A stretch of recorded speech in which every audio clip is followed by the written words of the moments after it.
You stay there for 5, 10 minutes max. It's very uncomfortable. It's not a nice feeling, let me tell you that. It's cold. There's no oxygen, very little oxygen. You can hardly breathe. And it's very uncomfortable. And on Everest, right? A lot of people ask me that question and I disappoint them. They ask me, okay, how did you feel when you were on top? I tell them I was relieved. It's not just I was like, doing this or all those.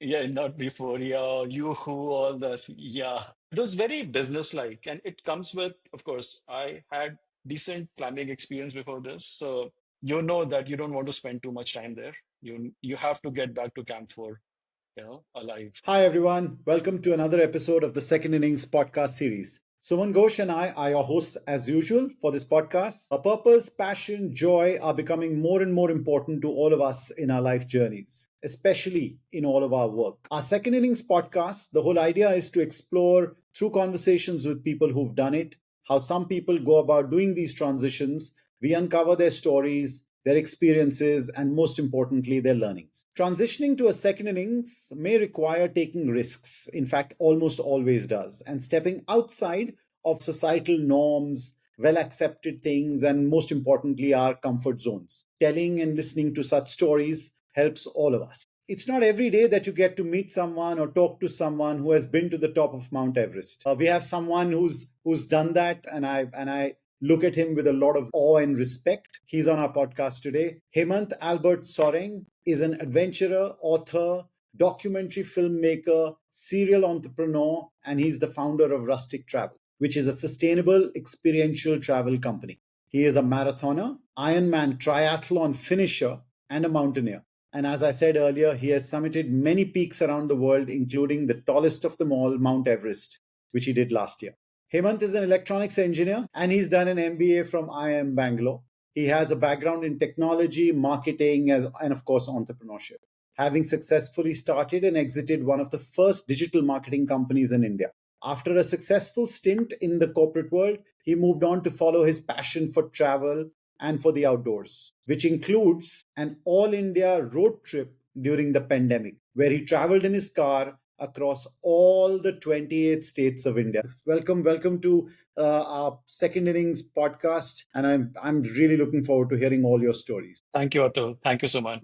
Great to have you on our show, Hemant. Hemant, why don't you start by kind of telling us a little bit about really early years of your life, your school, growing up, and what kind of shaped you in your early years, in your origin years? So I grew up in Delhi. I was born there. My parents, they migrated very early on from what is now called Jharkhand. It was Bihar at the time. Both were school teachers, and there are five of us. I was the youngest. I had an elder sister and brother. However, most of the time in our house, there were 10 or 11 people staying along with us. These were my cousins who had come, or some relatives who had come to Delhi looking for a job, just finished their college and been here. So this was a very classish kind of upbringing, which I think most of us would have gone through in the 70s. There was very little to have, and make do with whatever little we had. So in school, I was pretty okay kid. Studies were pretty okay. I was a good sportsman. My brother was a good sportsman, so we used to do quite a bit. I was very good in football, athletics, and I love doing that as well. And also in the household, since it was school teachers, so there was a lot of focus on studies as well. And like any other family, during vacations, we used to travel quite a bit. Since we lived in Delhi, the hills were close by. We used to go there. My mom grew up in North Bengal, which is Darjeeling and that area. So we used to go there pretty often as well. And I remember very well during one of those trips, we happened to go to Sikkim. And this was Sikkim of that time. I remember, I think I was 10 years old, 80s. And yeah, I think that's where I fell in love with the mountains when I saw Kanchenjunga at that time. It was really just amazing. And I just knew that, my calling is here. Although I didn't, whatever, think much when I saw that, but, it was that picture of Kanchenjunga is still etched in my brain even today. Anyways, went back and 4 years later, when I was 14, my father passed away. And after that, I think there was a huge change in me. There was seriousness. Of course, you have to focus on your studies, get into a good college, get a job. So, that started happening. And that's what I was focused on. It didn't matter whether I was doing great in sports or football or whatever. So I went into engineering. I started my first year. 6 months down the line, I realized that, okay, maybe I don't know what am I doing here, because I didn't see myself as an engineer, whatever I was doing. And there's 3.5 years still to go. So anyways, I did that. But of course, along the way, I made a lot of friends. I did a lot of other things, be it a college festival thing. I was part of the football team there as well. So we used to go around playing tournaments in Bits Pilani or wherever. After my engineering, what next? Either get into a job, do a MS, or you know, go for the MBA, right, Cat? So that's what I did. And fortunately, I got through IIM Bangalore, among others. And so I moved to Bangalore. And this was the first time I was living in a hostel. So before that, I was in my, and going to college every day scholars, as we used to call them. So when after I got into IIM Bangalore, I think it again was a very unique experience, because this is something I was not used to. This is the first time I was in the hostel. And I really liked it. That freedom or independence, I would say. I really enjoyed it. I started liking it. I know it came with certain responsibility and things like that, but I really thrived in it. And of course, a lot of friends we used to do a lot of things apart from whatever little studies we used to do. And during that time, I remember internet had just came into India, and IIM Bangalore was one of the very few in the country which had a T1 line. I think around 9 to 10 people had T1 lines during that time. And so we were really, really fortunate. Even other IIMs or in many of the ITs didn't have. So I really took on to this new technology. Somehow I loved it. And I used to I remember my second year was just, spending time in the computer center. Our computer center, IBM donated some 15 Pentium machines. And so it was like really state of the art. So I used to just go there, used to do a project work, take printouts. That is fine. But I used to just spend my time browsing, understanding what it is, just doing that. And when placements came, I thought I need to be in this space, internet space. This might sound really crazy asking someone who's climbed Everest that have you climbed Kanchenjunga as well, or because you saw that and that was your first love, or was it straight to Everest? Not Kanchenjunga, not yet, but yeah. Okay, not yet, he says. All right, great. Yeah, but yeah, Kanchenjunga, yeah, it's quite a mountain. Yeah, yeah, sure. But the first step would be to join somewhere where I could, work in this space. Now, this is like 98, 97, 98. There were hardly any companies in this space, except for Microland, if I remember. So I joined advertising and in Mumbai and started looking for companies which could, hire in this space, or I can switch there. Also, this was the time when 98, 99, the dot-com boom was really booming at that time. And the first wave of tech entrepreneurship, I would say, really started during that time. The investing, angel investing, venture capital, I think all came during that time. So there's really that entrepreneurship in the air. And I mean, you can't help but just, get swayed by it. And since I was working in a startup, it was all there. And I remember we were young and we used to work, put night outs, just working and just hanging out. It was like a campus, DBS Internet, we used to work. And during that time, I decided, okay, I need to do something. I need to start up. Now, if you look at my background, there are no entrepreneurs in my family, right? I was going to ask you that. In fact, I was going to ask you two questions related to that. One is, was there any entrepreneur kind of streak in your family generations? And the other was from a financial point of view, right? You were young, you were still kind of, obviously you wouldn't have had savings at that time. Yes, entrepreneurship was in the air. It was the first dot-com growth years before the bubble burst, etc. But I mean, there were hundreds and thousands of people who didn't kind of take to entrepreneurship, whereas you were thinking in those terms. How come? How come that happened in your head, you think? So I think it was pure passion. At that time, I felt that. Even now, when I look back, I just felt that, okay, it was just pure passion. Okay, just go out and do it. right? Young kids, that kind of thing. People like Steve Jobs have done it. They have a garage, started in garage. So you are reading all those stories of your heroes, right? Especially Bill Gates, Steve Jobs. I mean, I remember I had their photos in my room, in my hood, actually. So I used to idolize them. So it was just that. So it was pretty early on, right? Hardly 2 years into my working life. And it was not that I was earning great, right? I used to work in advertising, which was not exactly a great paying Yeah. job. Yeah. And I took a pay cut, almost 50% pay cut in my salary to join a startup because they wouldn't have afforded me anyways. So I said, okay, hey, it's cool. That's a bold step. I That's want a to work. very bold step. Yes. Just wanted to learn about this space and just get into that. That was the main reason. From a financial point of view, of course, I had a credit card which I got during I am Bangalore, which I used to like max out most of the time. That's how I used to live. And in my family, there was a mom who was still teaching. My brother, he was working. He had started working. He did his MBA and all that. My sister was a doctor. She was working. Not that I used to ask them money. So generally, family situation financially had improved from when my father had passed away till then. And since I was the youngest, I didn't feel that pressure See. contribute financially into the family. And all I got was actually support from them. So, okay, go ahead, do it. ठीक है, I mean, nahi hoga, तो you can always come back, join somewhere else, right? You have a good, Mm. whatever, educational credential. So so you had that, okay, you studied in a good college in engineering and in MBA. So, kahin na kahin, to you'll get a job, right? So that was there with you. So let's take that plunge. So when I started E-Delta C Communications in the year 2000, one of the main reasons, as I told you, I was swayed by what was going around, uh, you know, in the environment, and there was a lot of investments happening. Every other person, my colleagues, they were starting up. My friends, they were starting up. Everybody was getting funded, right? So there was this, I don't know, blind um, I don't know, confidence or overconfidence. Let's start. We have got good backgrounds. Let's start. We'll also get funding. Uske baad we'll figure out kaise karna hai, right? So it was very, and now I look back upon it, it was very immature kind of a way how we started. It was just pure passion. And in terms of actual content, it was not so great. I mean, if I look back at the first business plan which we made, I would laugh at it like today.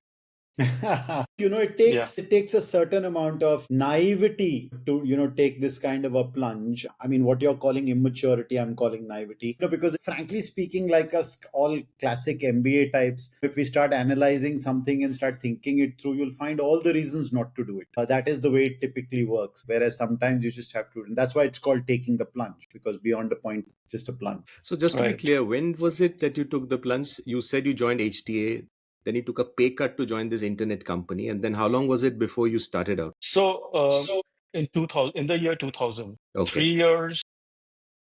3 years. Yes, yes, yes. Right, right. And in terms of, so you asked this question, Atul, about finances, right? What did you do Yeah. to, set up this company financially? Whatever little savings we had, which was very little, right? We started with that. And Mhm. uh, uh, I think then it was like 1, 2 months later. Okay, we ran out of it. Okay, I asked my brothers give something. So that's how it happened, right? Then 6 months down the line, we were like completely out of money. I didn't have the gall to, or whatever my brother would have given or somebody would have asked. I didn't feel like going back and asking for money, right? Pride or self-esteem, whatever, Yeah, you know, absolutely. came into place. So that's what happened. And naivety or, foolishness or immaturity may call. We said, okay, 2 mahine mein we'll get funding and it will be all done. We may, buy this, that, maybe this car or that, all those things, right? So nothing of that sort happened, right? In fact, the timing was very wrong. The dot-com bubble had bust by then, by the time we started. Nasdaq had crashed, but we had quit our jobs and we had taken an office in Bandra, it was like a garage only, very well done, and we used to pay rent through the roof. I mean, the rent was really high. We still Yeah. sort of Wow. took that. So all the wrong things which one does while starting up, we were doing. So we started that and we started meeting VCs, all that. Luckily, we got one client, a website. Somebody had to develop a website. So, okay, we will develop a website. Our original idea was something else. It was actually a product or a suite of products in the internet advertising space. But product development requires money, people, all Yep, that, right? absolutely. So it was dependent on money coming in, right? We had some prototype which we made, a little bit just to show the investors. So it was not happening. So we said, okay, let's till the time we get funding, let's let the ball keep on rolling. And let's make websites or let's do these things and let's get money out of it. So we started doing that. We started making websites and stuff like You that. went more in the services direction compared to a Yes, product. yes. Just to stay afloat till the time we get funding. So that was the thinking. Now funding is not coming only, right? And we had hired people, we are paying rent. 6 months, we haven't paid our employees for 2 months. And all those things are happening, okay? Really big crisis. And we said, okay, either we shut down or because funding is not going to come. Because we had met almost every VC in town. We actually knew when that time there were fewer VCs and all that. We had met everyone. Yeah. So we said, okay, I don't think it's going to come. So let's continue for some time and see what happens. That's when we decided, okay, let's throw our business plans, let's delete all those files. Let's actually look at how to get money and revenues, how to reduce these costs, what we have, this huge overheads. So we started doing that. Yeah, When was this? From the day you started, how many months in, how much time in did you kind of have to do this? 6 months. It was around 6 months. And then Just yes. And so when we started doing this, then it was a gradual process from there on. We don't need so many people. We need to move out of this office. All those things first control the costs, right? Then, okay, let's go and look out for clients. And we were still meeting investors, VCs, and our pitch changed. So instead of, okay, invest in us, we said, okay, you have portfolio companies, can we work with them? Right. So that's how it started, and that worked. So I remember there was ICICI EcoNet during that time, ICICI Ventures. We had met both of them, and one of them said, "Okay, we have ICICI Direct. Why to meet them?" Thanks to the first clients within ICICI umbrella, and then they started referring to others. We got more. So from the cash flow, from the expenses point of view, it eased a bit. It helped us. There were debts we had taken from the market, actually from one of those guys who will come if you don't pay up types, with a not a gun, but those types we have done all that. But going ahead forward, I think what we were doing was really, really early. We were doing search engine optimization in 2000. We had developed an email tool, which we used to do with all the kind of tracking clicks, opens in 2000, stuff like that we used to do. Apart from, of course, our creative team, the usual banners and the strategy without campaigns online, stuff like that we mm-hmm. used to do. But A, the market was very immature, was very nascent rather, and B, we were not a big brand. We were just 3 years into, working professionals who have just started this. So we're not big names. It made sense to align with a bigger brand. So either somebody acquires us or buys a stake in us or whatever the arrangement would be. So keeping that in mind, we started reaching out to bigger companies, bigger agencies, and bigger internet marketing companies also, bigger as in bigger than us. And during that time, we got a couple of offers. We are talking to Ogilvy as well, and they offered us. And of course, Ogilvy was a big brand doing really good stuff. So we said, okay, hey, we will, go with Ogilvy. And the timing was such that I remember we had gone we were supposed to have a meeting for final discussion with Ogilvy. And one day before that, 9/11 had happened. And we saw that, okay, we have to get this deal because after 9/11, things will just, go for a toss everywhere. Obviously, NASDAQ was not doing well and all those things. So anyway, that was the market conditions and all that. And anyways, I think Ogilvy also wanted us. It made sense. So it worked pretty well. They had an interactive division which was doing much. We had ideas, tools, products, and things which merged very well with them and their clients. So that's how Ogilvy happened. And we moved there lock, stock, and barrel. All of us, we were heading Ogilvy Interactive. I was leading the division. And so that's how we transitioned into Ogilvy. Hemant, I'd be interested to know, as you're aware, I started Candid Marketing, straight out of campus. So it was very early in my career that I also took the plunge, and I always talk about this with various guests that it was partially just stupidity in terms of not knowing what the hell you're doing, immaturity, as you mentioned, you use that word, but it is a certain amount of, it takes a lot of effort, and at that young age, you're in a position to make that physical effort. You're able to handle emotions that are a little harder to handle once you're older, because you're older, plus you have family and all those kind of things. So I was just keen to go a little deeper into understanding, how did you face those emotional challenges of that 6 months when you plunged into something with all your might, and then things didn't go the way you wanted them to. What was the kind of feelings that you went through, and how did you manage the your family and people around you, etc.? A lot of questions must have been asked about from you, that what is going on, things are obviously not working, so what are you going to do now? So how did you Right. handle that? Right. I think the first thing which hits you is that I mean, there's certain confidence or certain, I don't remember that word, is, I think, or confidence, overconfidence is what you start this with, right? It just brings you down to your knees, whatever, or the reality, right? So it hits your pride, ego. I think that gets hit more than anything else, right? My family was pretty supportive. It's okay, all that, go ahead, do it, all that. My friends were helping. So that was not the problem. It was, and it's not about, okay, what will people say and all that, but it sort of hits your pride and ego. I think that's what it does. And Yeah, certainly, that is a big part of it. that's where you have to decide whether you take this hit and continue taking this hit into uncertainty, right? Or, okay, enough, let me go to a job and be like others. So that's the dilemma which you have that time. Somehow we just, we didn't know exactly what will happen. It was completely uncertain. So we just went with it. Yeah. I mean, it could have been that 2 years later, nobody would have acquired us, right? And we'd have closed shop then, or maybe after 3 years later. We didn't Mm, know.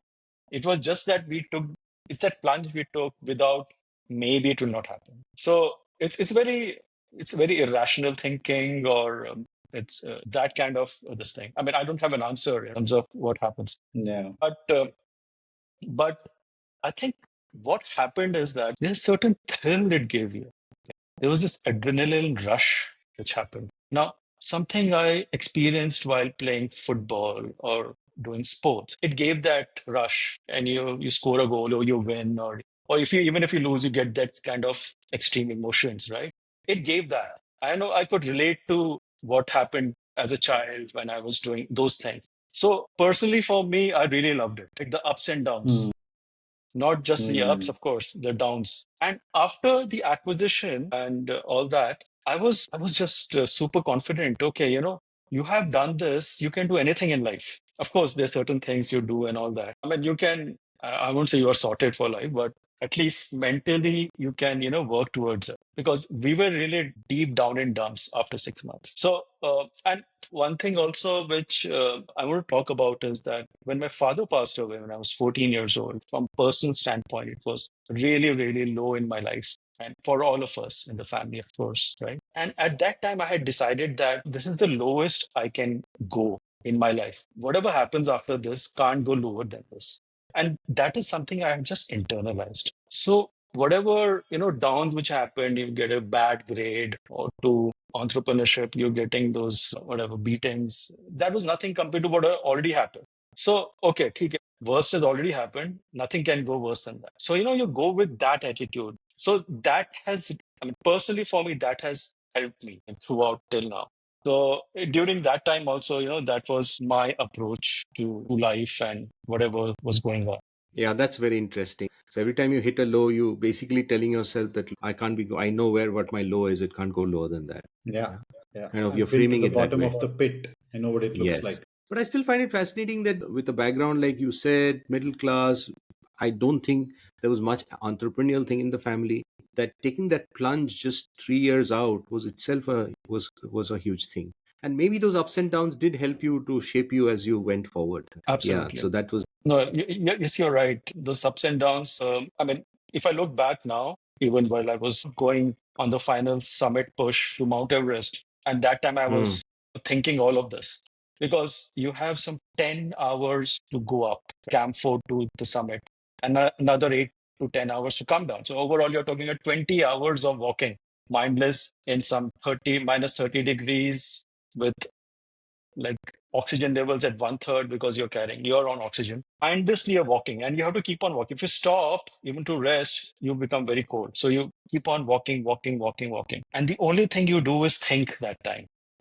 And I remember these were the thoughts which were in my mind. I was going up. I was talking about, okay, this is the lowest you have gone, right? When my father passed away. And during my startup, all this has happened. Come on, I mean, you can turn it around, things like that. And there are many other things which has happened in my life after, let's say, I moved into my second innings and other things where I'm learning from my earlier startup and all that I did against, I won't say against all odds, but it sounds cool, so I'll say that. So that really helped me. So even while climbing Everest, it really helped me, and I realized after that it's largely mental more than anything else, which sort of Sumana, how coolly he says when I climbed Everest. I wish I could say that while I'm talking. When I was climbing Everest, this is what I was thinking. That's amazing. I remember when you first told me, hey, we're talking to Hemant, he's climbed Everest, and my first reaction was, you mean the base camp, right? He said, no, no, no, the actual summit. So, yeah. So, since we are on it, we'd love to hear. So, how was it overall when you look back? That must have been a fantastic, amazing experience. Did it change you as a person? Tell us a little bit more of what was the entire journey about? right. So actually, if you look at the journey, right, I think the journey started from the time when I saw Kanchenjunga. I think I will start from there because it's a long journey. Of course, even that time I hadn't thought of, forget climbing Everest, climbing any mountain for that matter. I think I will talk a bit about that journey. I mean, not the immediate climbing, because to give context, I think it started after Ogilvy when I moved to Bangalore taking a sabbatical. And I was completely burnt out during that time. You're working 16, 17 hours a day doing on your entrepreneurship. All those things were happening. And you had no idea what was happening in the world. I didn't even know who was the president of India at that time. I was never like that. So I started thinking, okay, I need to get that, I don't know, that mojo back, that thing back, right? How do I do that? And during that time, I said, okay, hey, let me just go back to my childhood where I used to do all these things, right? How do I get the adrenaline back? So that's where I started getting back to fitness. I started running. I started running marathons. I remember my first half marathon was 2004. Then and I used to remember in school, we used to play football, do coaching early in the morning and all that. So that memories, came back. And still that memory of Kanchenjunga came into my mind. Just okay, let me go and do some hiking. And when I say hiking, not do a day hike around Bangalore kind of a thing, but do multi-day hiking in the Himalayas. And I think 2005, where I did my first multi-hike. Of course, I had no idea. I did everything wrong, what a trekker should be doing, carried heavy bags, had the wrong clothing, all those things. I was, in fact, carrying books so that I'll maybe read it along the way, kind of a thing. Things like that. So, anyways, it went well and it was just amazing. I think after that, I was just going every other year. You know, people in my company, my boss used to say, I mean, they will understand if I go to Maldives to a resort or Goa and take a vacation. But somebody punishing oneself, doing a trek and paying for it, people didn't understand. But I just loved it. And then 2010, as I said, I left Lenovo, and suddenly I had a lot of time. I started trekking more, started running more, did pursued my other hobbies. I wrote a book, a fiction novel, which I always wanted to write. I did that as well during that time. And during that time, I went to Everest Base Camp, correct, in 2011. This was the first time I would have gone to such altitude. In your mind, you're, really wary and really cautious. You're really, scared, okay, how it will be. All those things were there. And of course, physically you get fit, but altitude is a different ball game altogether. Lack of oxygen. It could hit the fittest person, and I've seen that. So when I was there, I was just taken aback by the entire atmosphere. Whatever you see in the movies, read in the books, it was all there. Right? There were Sherpas. There were Sherpas carrying tons and tons of luggage, wearing slippers, and we are wearing our trekking shoes and all that, going up the mountains. And there were Sherpas you meet. There were climbers. This was first week of April, so climbing was starting then. So you'll meet people who are going to eventually summit. Sherpas who have done some 3, 4 times. So I was just in awe with all of that. Took pictures, complete fanboy moments happened everywhere. So I went to base camp. While coming back, there's this place called Namche Bazaar. It's the capital of Khumbu region. Khumbu region is the Sherpas this thing place. So we were having dinner in a lodge right there, room. There was some commotion happening. There were some people with cameras and shooting, filming one guy, an oldish kind of a guy. So I asked my guide, okay, who's that guy? Is he going to the base camp? So he said, no, he's going to climb Mount Everest. I said, wow. So I went and met that guy across the hall and I introduced myself. And his name was Shailendra Kumar Upadhyay. He was 81 years old. Okay. And he was going to climb Mount Everest. Wow. So that would be a record.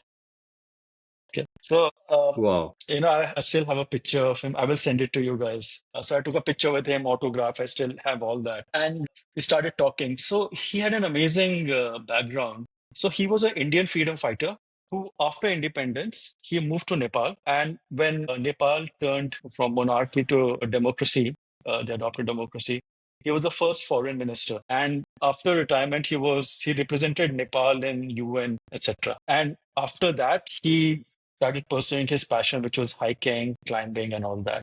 So here he was, 81 years old, going to climb Everest. And it's not that, chalo, aaj kiya to chale jate hain. He did, I mean, some 6 months ago, he climbed a 6,400 meters peak. Okay. So he had done all that as well. So I, whatever, met him, wished him all the best, and came back home. Right. And when I came back, I was on the net checking for how he's doing and all that. And then I came across one article about him which said that he died during acclimatization, during his attempt. So that was really, really, I was really taken aback by that. I was really sad. And I remember because I think this is to a friend of mine. In fact, he was my roommate in Bangalore, very cynical guy, but good friend, that this happened. And he said that at least he, died doing what he loved the most. So I think that was, I mean, coming from this friend of mine, these kind of words, I just loved it. And I started questioning myself, why don't we do these things here? Why do we do things what others love, right? Other than what we love, right? So with that, I think I was pretty clear. And this was the time I had quit Lenovo, this thing, and I was trying to find my way out. So I was doing consulting in digital marketing, that space. There were a lot of gigs going around. I had a steady income, which was happening. But I felt like, okay, maybe should do something in travel. And during that time, I eventually took that call of, let me do something in travel. And that's how I started Rustic Travel eventually. And What year not was that, Hemant, that you so started to Rustic Travel? 2015. Yeah. And that too, I mean, there's a story behind, I mean, story what to say. I was in Nepal again, actually. Actually, in 2014, I was in Nepal again, and I was doing this trek called Annapurna Circuit Trek. It's a very long trek and very It was beautiful. And I remember doing this was so already some 4 years I was doing this consulting, was uh, consulting a agency who, I mean, the partner there had told me, okay, let's do this together and add digital to it. We'll create a digital service, and we were doing pretty well, and we were aligned with bigger agencies, all that. Although that was happening, and but back of my mind, it was like, okay, maybe something in travel I should do, but I had no idea what to do in travel because traveling is one thing, right?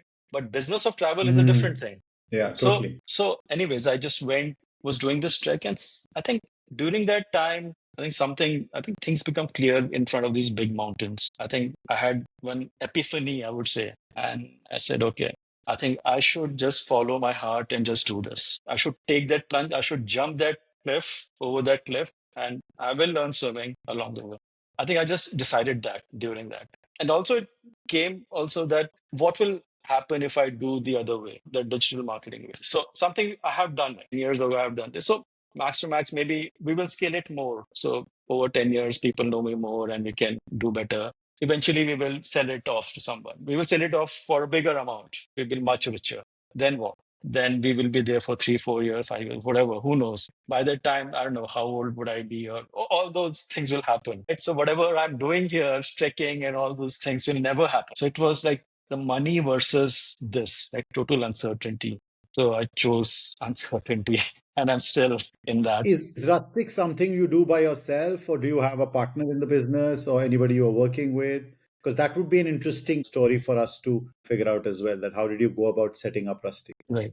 So when I set up Rustic, so 2014, I went to Annapurna Circuit. I took 1 year to actually think how to do it, all those things. I started doing the background, all that, started saving more money, doing gigs, all those things I was doing. And whatever things I did wrongly during my first startup, those were in my mind. I should not repeat that. So, of course, with those learnings and some of the things where, um, I mean, ideally, there should be a partner you should be doing with. In Delta, we had a great team, although we didn't agree on everything all the time, right? Which is also a good thing, but it has its own ups and downs as well, right? So here I was trying to do something, but I needed somebody who would, believe in what I'm doing, or they also have the same belief. So I was not getting any. I mean, I spoke to a few friends in the space. So nothing was coming out. Like nobody was partnering with me or take the plunge with me. So I decided, okay, it's all right. Let me just jump into it. I'm doing it. I don't know about others. So to answer your question, I started this alone. There were a couple of folks who I worked with that time are still working with, but not formally. They were a partner that time. I have a business partner now who came in a bit later. Again, it largely came out not from money point of view. He was passionate, and that's how it happened. His name is Rajesh, but that came later. But I was very clear that I have to do this, and I'll figure out, later on if somebody wants to join. And the way I was envisioning Rustic was that it was not really after I need to make it a unicorn kind of a thing. It was completely opposite of that. That there's something I love doing. I want to do something. There should be metrics of impact beyond the usual revenue and all that stuff. And should be able to do, as in, I should be able to do many things which I love doing, not just traveling. It could be Right. about Yeah. content, right? So I shot a few documentaries along the way. I mean, we haven't monetized it or anything, but it was there in my mind. Okay, maybe one day travel content, maybe we'll get there. We'll do something around it. It helped me explore my creative side of writing or conceptualizing a documentary and shooting it, stuff like that, or some other things around it. So for me, it became sort of a blank canvas around travel, of course, where I can do multiple things. So creatively, I think it gave me a lot of what you call satisfaction, so to say, from there, and it's still going on. So coming back to your question, yes. So the partnership really came in late, and I worked really alone in the initial years and for a long time. Hemant, I have one question for you. There is somewhere I had read or somebody had asked me long time back, which stayed with me and it keeps coming back to me. And that question was, are your best years or moments ahead of you or are they behind you? Okay. And I often ask myself that question. So I wanted to ask you that question. Having done something so huge as climbing Everest, when you stand right now, do you feel a sense of contentment? I've done whatever is to be done and now I can chill? Or does it inspire you to do even bigger things? So big is a very relative word, right? I think over the years, for me, what has become important is what I like doing rather than what other people perceive as big. So climbing Everest for me was more of, so I love climbing mountains. I love mountains. And I won't say Everest is the pinnacle of, okay, mountaineering. There are other peaks like K2 is super difficult than Everest. Of course, we will not get permits there. But then there are smaller peaks here that were technical. So it gives joy to people, mountaineers, to climb that than that. But coming to your question, Suman, I feel that I think there's still lots I want to do, which I like doing. They are need not be related to, let's say, mountaineering. So there are many things. For example, for the longest time, I want to learn music. I want to record my own album. It's just a thing in my head. Over the time, I realized that I'm not really talented musically, but still, it's that Kira is there. So to answer that question, yes, I mean, I still want to do many things. They may not be big, but for me, I just want to do those. I think a lot of that answer stems from that humility that Atul talked about. Mm. You're saying it's not the pinnacle. For the rest of us, it is the pinnacle, right? For you, Yeah, it is yeah, like, it looks like it's like one more tick box, yeah. right? But it's amazing, that achievement. And as you No, said, and when you think about it, the difference, like for somebody who's not a mountain person, this thing about being fit and doing base camp versus having a different level of, whatever stamina, whatever you call it, to actually do the mountains, that itself is so fascinating, isn't it? mm, Because you're Yeah. doing it with less oxygen. yeah. Yeah. And I think going back to your much earlier question, how like I started talking about the journey, I think I stopped somewhere. Mm, The journey to Mount Everest kind of a mountain is exact. So fitness is just one part of it, if you really ask me, mm, right? mm, It's largely mental and it's largely experiences what you have. 20 hours, what I thought from Camp 4 to summit and back. And I'm saying back because my goal didn't end at the summit. I had to come back. That's the goal. Getting to the top is optional and coming down is mandatory, right? There's one mountain, Ed Viesters, he said this. Mm, So that's where many mountaineers, or I would say amateur climbers, make that. They put their entire energy in going up and while coming down. And I've met a few who didn't quite make it while along the way, but that's a different story. Uh, but okay, anyways, I think there is a lesson in there. There is a lesson in there. So a summit is, I like the way you coined it, or somebody else did, that one is optional, one is mandatory. You yeah. need to Going focus up on is getting that. optional. Coming Yes. back is is mandatory. mandatory. Yeah. Yeah. And Yeah. Yeah. it's I mean, it can be a metaphor as well, and it could be used, in what we do, right? Mm, We are driven by, and especially we come from the same clan of mm, MBA and stuff like that. And there is that, mm, Hmm. okay, you have to get there, get to the top, CEO, MD banna hai, all that, right? The richest or this or whatever. Yeah, yeah. But you can't keep on going up. You have these things, it's lonely at the top, all those things. And, in Absolutely. mountaineering, it's actually true. And I mean, I have climbed many peaks before this. Of course, you have to over the years because you can't just decide and go to Mount Everest one day. Every time I climb a peak, whether it be a 6,000 meter or a 7,000 meter peak, you stay there for 5-10 minutes max. It's very uncomfortable. It's not a nice feeling, let me tell you that. Right? You are there. Okay, Jhanda, ho gaya, picture. Okay, guys, one pan shot, this, that. Okay, come on, let's go down. Okay. It's cold. There's no oxygen, very little oxygen. You can hardly breathe, and it's very uncomfortable. And the feeling there is, okay, this is my last climb up. Ho gaya. I will not come back again. But of course, months later, a year later, you are back in the mountains, right? That's a different thing. But it's very uncomfortable, right? And even on Everest, right? A lot of people ask me that question, and I disappoint them. They ask me, okay, how did you feel when you were on top? I tell them I was relieved. It's not just I was like doing this or all those, Not euphoria. yeah, not euphoria, yoo-hoo, all this. One would Yeah, expect euphoria, top of the world, yeah, unbeatable, I mean, all of that. right. It was like, okay, ho gaya, let's take pictures And and let's make sure we let's go. get back alive. Yes, let's go down. It was very Yeah, business-like, and it comes with, of course, I had decent climbing experience before this, so you yeah. know that you don't want to spend too much time there. You have to get back to Camp 4 alive. What was the time of day when you got to the summit? It was around 7:30 a.m. in the morning. And you had to get back by what time? See, usually it takes 6-7 hours to 8 hours to go down on average. It took me some 8-9 hours. So again, when the weather turned when I was there, Hmm. so we Hmm. reached the top, and if you see some of my pictures on the top, it was like nice, sunny, good light. The photos which are there, my Sherpa's camera actually, very simple Samsung phone. I had my iPhone, I had my GoPro, one Insta 360. All batteries were just gone, all the three. Simple first camera actually saved the day.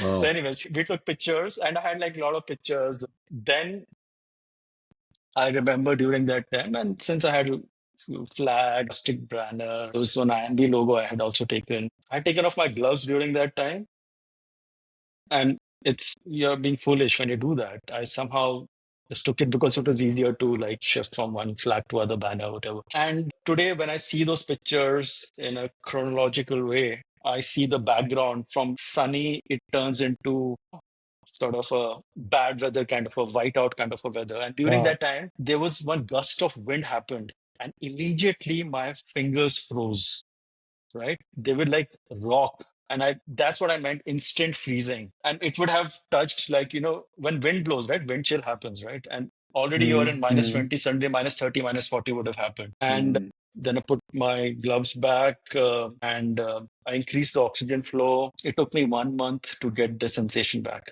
Luckily, it wasn't a frostbite. Otherwise, they would have cut it off. So that's a different thing. So I was really lucky there. So yeah, so the weather turned during that time. So it took a longer time to get back to Camp 4. It took me around 9 hours. It was completely white out. I remember if you've seen that movie Everest and the book Into Thin Air, Mm-hmm. it's based on. Yeah. The same thing happens there when those guys are up there, a blizzard hits them. And it was going in my mind, oh shit. Okay. And there you could see while coming down, when I was going up, during the night, it's fine because you can't see much except there's a headlight, right? That's why you're going up. Morning, Right. it happened. The steep phase you're going up. And they say, oh my God. It's not like going up is fine. You're thinking, oh, I have to come down the same way. It's going to be worse. A lot of climbers make that mistake that going up is difficult and this put all the energy doing that. And while coming down, they falter.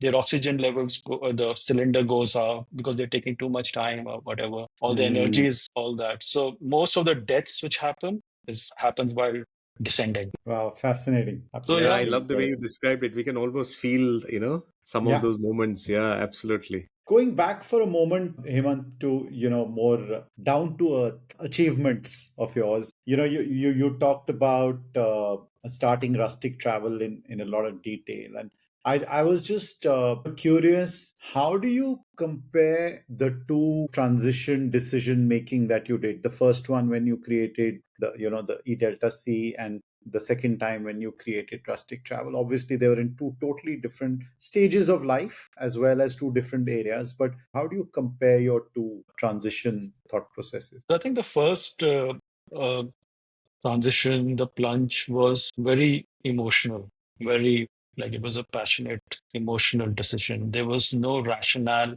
So, I mean, very little rationale, let me put it that way. The second one, of course, you were much wiser, Mm-hmm. if not much, at least more wiser than before. Mm-hmm. And Mm-hmm. you were financially also much better off than earlier. I think that's very Yeah. important because you can take a risk without, I mean, at least you can't, I mean, you can take a risk and, okay, ठीक है, एक साल, 2 साल, I can do that. And I did that math actually when I started Rustic Travel. I mean, not Rustic, I mean, before that, when I quit my job, Yeah. I Yeah. I did the math, and I think I remember telling you that I think in a previous conversation that I maintain an Excel file, which I Mm-hmm. Mm-hmm. started doing that during E Delta C. I mean, my job, among other things, in E Delta C was to take care of accounts, finance, and all that. And I used to manage an Excel file where I would put in each and every expense and whatever's coming, going, when it's going. And thanks to that experience, that habit continued. And I do that for my personal finance, for my whatever. So I'm really on top of numbers. So I was very clear that I need to do that math before quitting the job. So I did the math. I said, okay, again, that question, everybody asks, and people ask me, my friend asked me who was in that process of going to the second innings or all that. And there's a lot of them, right? We all know. Yes, absolutely. And numbers differ, right? Because everyone has their different priorities or whatever. Yeah. For Yeah. me, Very much. it was, I was very clear because, again, from my learning, from my first startup experience, was that it shouldn't be too high a number and it shouldn't be too low a number. Why somebody asked me, I mean, if it's high, what's your problem, right? It's good, no? But, if it's too high, you're not hungry. You're like what Steve Jobs said, right? Stay hungry, stay foolish. I totally believe in that. That's what it Absolutely. means. Absolutely. It's absolutely true.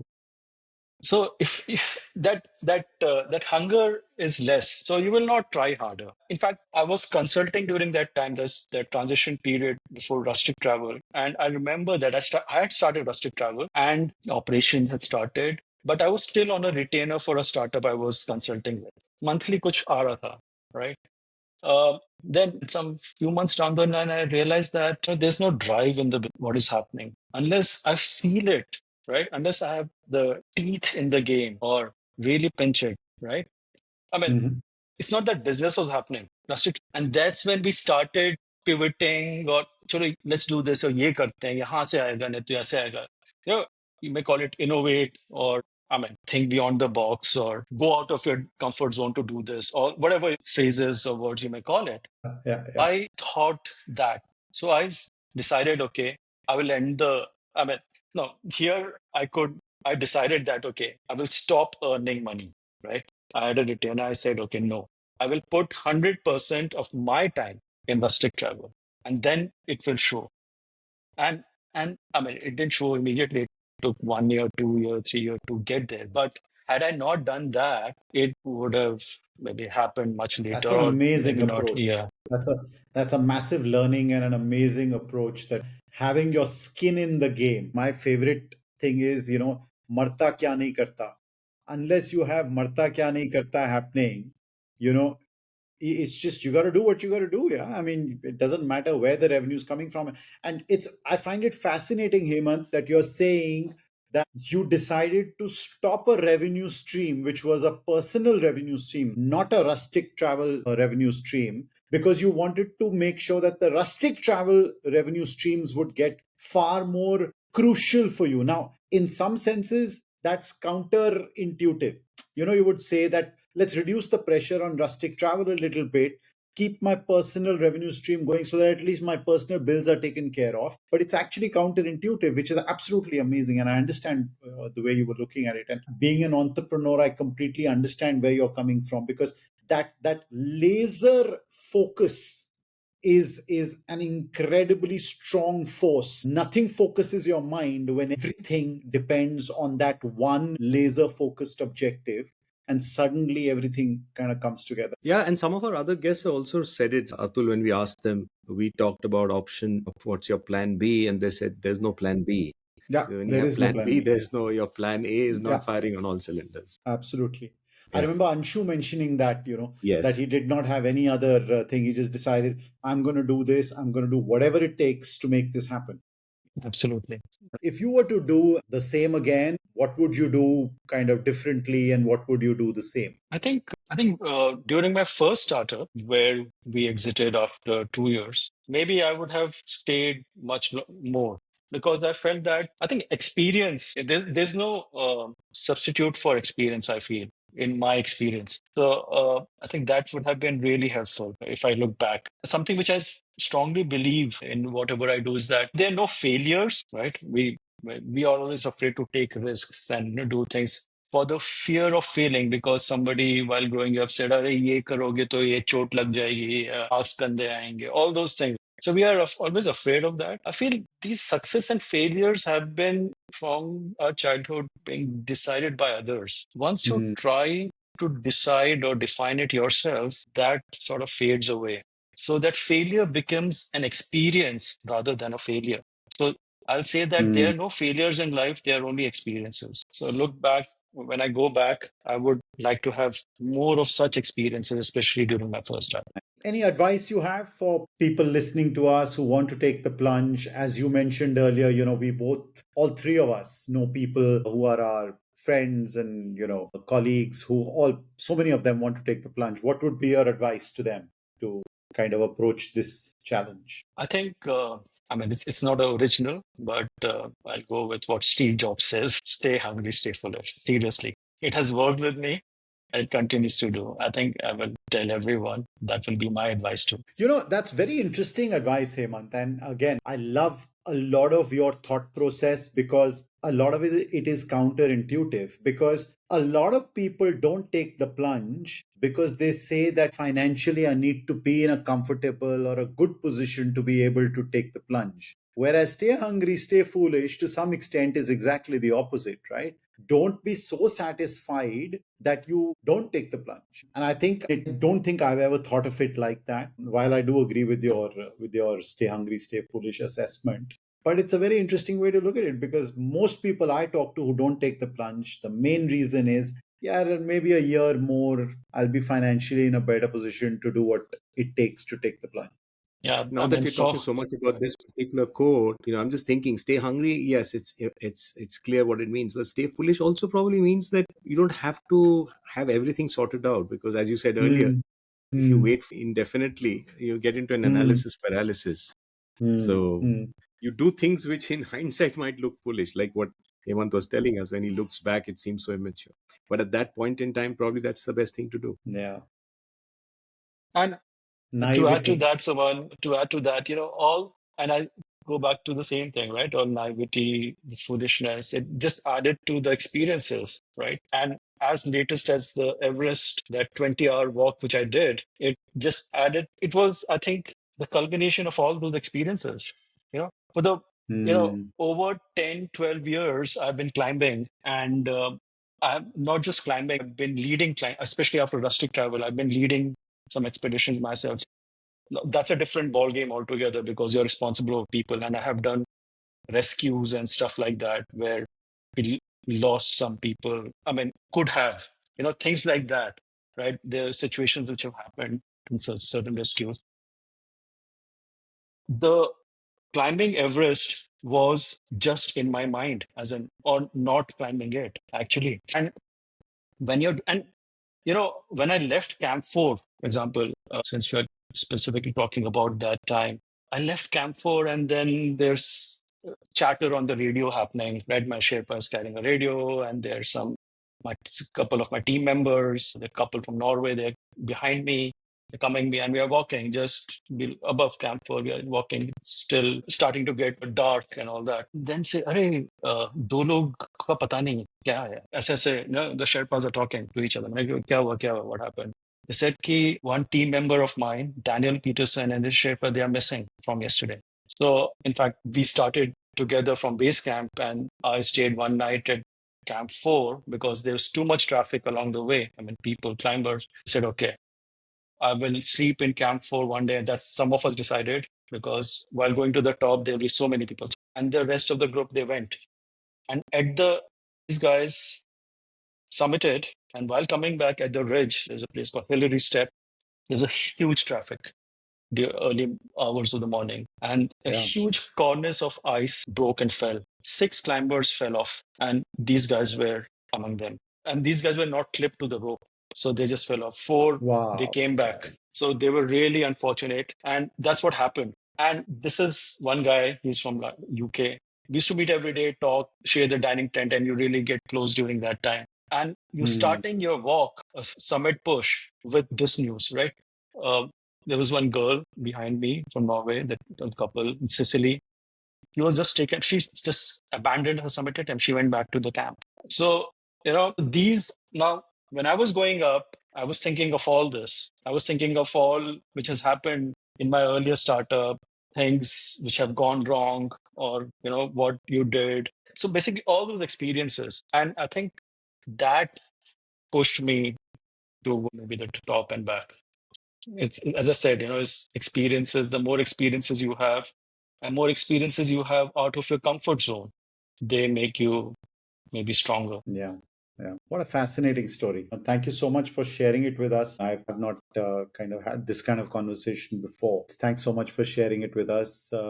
You were talking about having experiences, and I remember, I think I read this in Ravi Venkateshan's book. Suman, you'd recommended to me to read it. What the heck do I do with my life? He talked about, again, going back to Steve Jobs' thing about connecting the dots. And Ravi Venkateshan talks about the fact that there have to be dots to connect. So as you have experiences in your life, those are the dots you later on connect.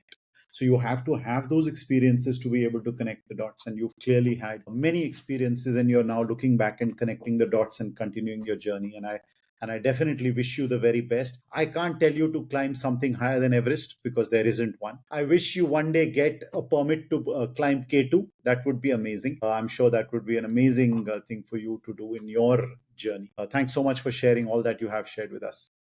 Thank you. Thank you, Thank you, Hemant. Atul. Thank you, Suman. Thank you, guys.